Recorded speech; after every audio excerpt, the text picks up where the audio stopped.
بسم اللہ الرحمن الرحیم۔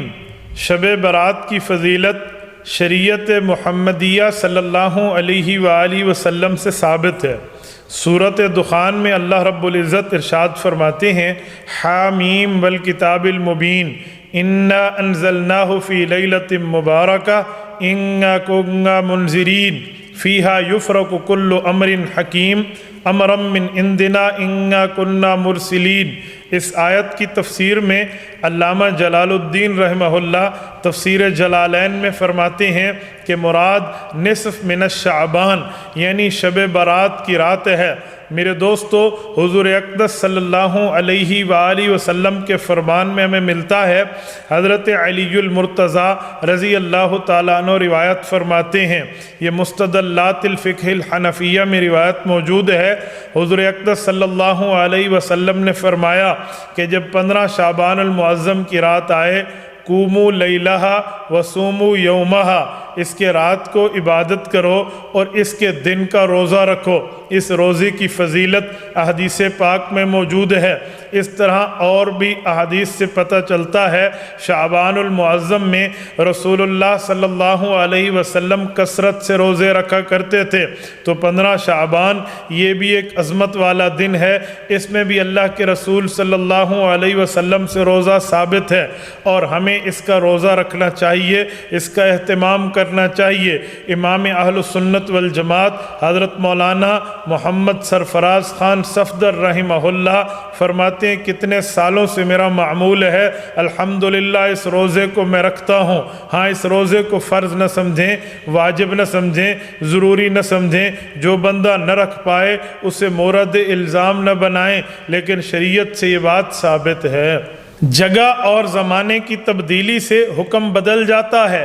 تنہا نماز پڑھیں ثواب بالکل تھوڑا ہے، با جماعت پڑھیں 25 گنا ہے، مسجد جامع میں پڑھیں با جماعت 27 گنا ہے، بیت المقدس مسجد نبی میں پڑھیں 50,000 کے برابر ہے، بیت اللہ میں با جماعت نماز 1,00,000 نماز کے ثواب کے برابر ہے۔ میرے دوستو، نفل وہی ہیں، عبادتیں وہی ہیں، تلاوتیں وہی ہیں، درود شریف وہی ہے، درود و سلام وہی ہے، ریاضتیں وہی ہیں، تقوی طہارت وہی ہے، اللہ سے مانگنا وہی ہے، گڑ گڑانا وہی ہے، آہوزاری وہی ہے، اللہ سے آہوزاری التجائیں وہی ہیں۔ لیکن جب وقت بدلے گا، اچھا وقت آئے گا تو اچھے وقت اچھی جگہ پر رب العزت اس اجر کو بڑھا دیتے ہیں۔ اللہ آپ کے اور میرے اجر بھی اس رات مزید بڑھا دیں گے۔ حضرات علماء کرام اس رات کا ایک نام اور بھی رکھتے ہیں۔ ایک نام تو لیلۃ البرات ہے، جہنم سے آزادی۔ ایک رات اس کا ایک نام لیلۃ السق ہے، دستاویز دینے والی رات، رجسٹر دینے والی رات۔ کیا مطلب؟ تقدیر کے محل میں اللہ رب العزت کے فرشتے جاتے ہیں، پچھلے سال کا مکمل شدہ رجسٹر جمع کراتے ہیں، اگلے سال کے احکام کا رجسٹر لے لیتے ہیں اور اس کے مطابق پھر اگلا سال گزارتے ہیں۔ گویا یہ بجٹ پیش کرنے کی رات ہے۔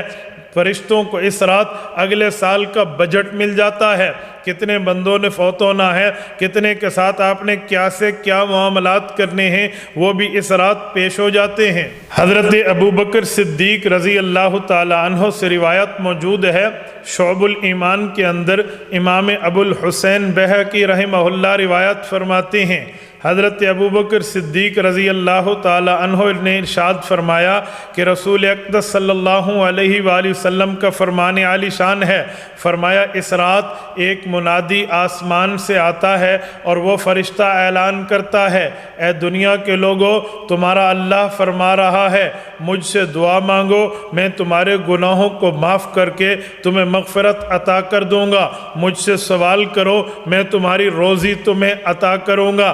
فرمایا جو مانگتا ہے اللہ رب العزت اسے عطا فرما دیتے ہیں۔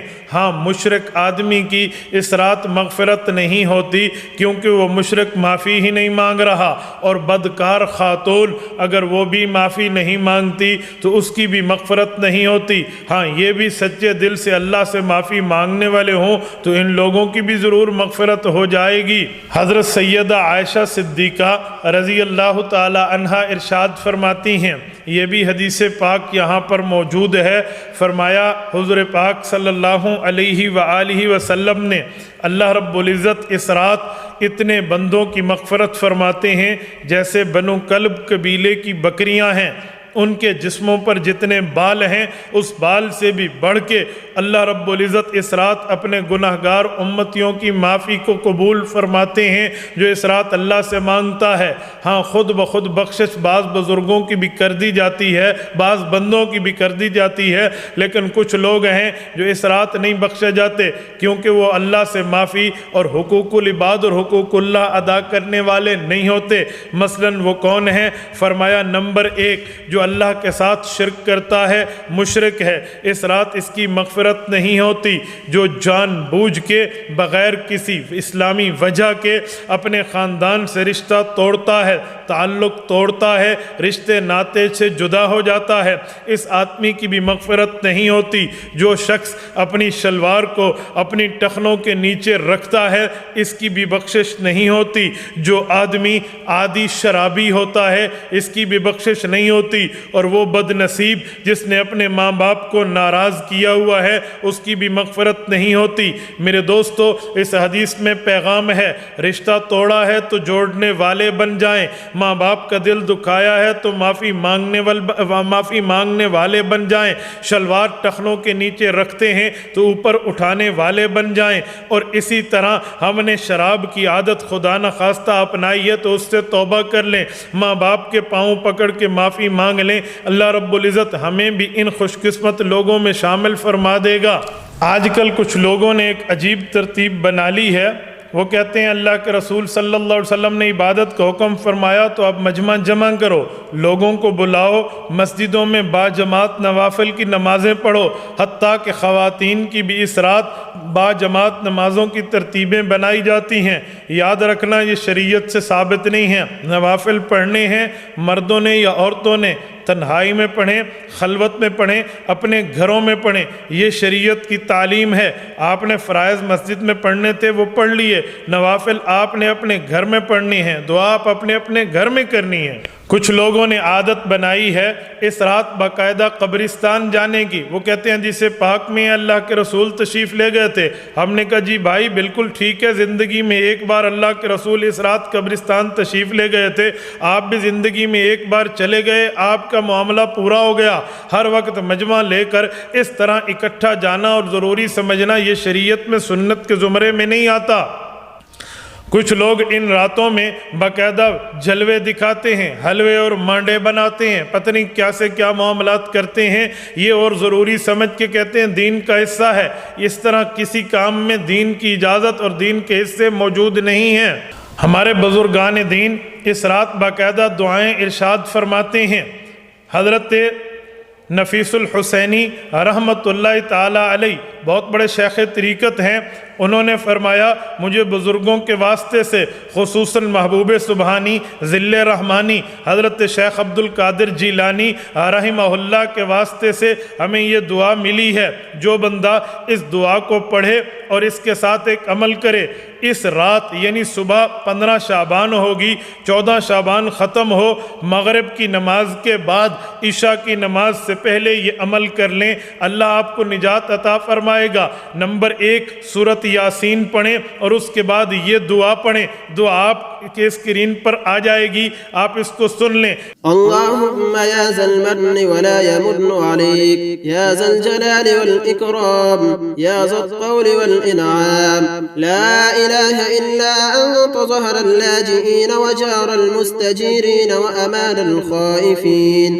اللہم ان كنت كتبتني عندك في الكتاب شقيا أو محروما أو مطرودا أو مقترا علي في الرزق فامح اللهم بفضلك شقاوتي وحرماني وطردي وقتار رزقني وأثبتني عندك في الكتاب سعيدا مرزوقا موفقا للخيرات فإنك قلت وقولك الحق في كتابك المنزل على لسان نبيك المرسل صلى الله عليه وعلى آله وسلم يمحو الله ما يشاء ويثبت وعنده أم الكتاب إلهي بالتجلي الأعظم في ليلة النصف من شعبان المكرم التي يفرق فيها كل أمر حكيم ويسرم أن تكشف عنا من البلاء ما نعلم وما لا نعلم وما أنت به أعلم إنك أنت الأعز الأكرم وصلى الله على سيدنا محمد وآله وأصحابه وسلم. جب یہ دعا پڑھیں اللہ سے لمبی عمر مانگیں، عافیت و صحت والی مانگیں، پھر سورت یاسین پڑھیں، پھر یہ دعا پڑھیں، پھر اللہ رب العزت سے مانگیں اے میرے مولا مجھے بلاؤں سے، وباؤں سے، تکلیفوں سے بچا لے، پھر سورت یاسین پڑھیں، پھر اللہ رب العزت سے مانگیں اے میرے مولا مجھے دنیا میں اپنے علاوہ کسی کا محتاج نہ بنا، اپنا در کا بھکاری بنا، در در کا منگتا مجھے نہ بنا. پھر اس کے بعد یہ دعا پڑھیں 3 بار سورت یاسین، 3 بار یہ دعا اور 3 بار یہ دعائیں، اور یہ درمیان میں اس نیت سے مانگتے بھی رہیں اللہ رب العزت آپ کی زندگی بدل دیں گے. یہ دعا بھی دیکھیں اور اس کا ترجمہ بھی سنیں. أعوذ بعفوك من عقابك وأعوذ برزاك من سخطك وأعوذ بك منك جل وجهك لا أحصي ثناء عليك أنت كما أثنيت على نفسك. اس کے علاوہ ہمارے بزرگوں کی ترتیب میں یہ بات بھی ثابت ہے.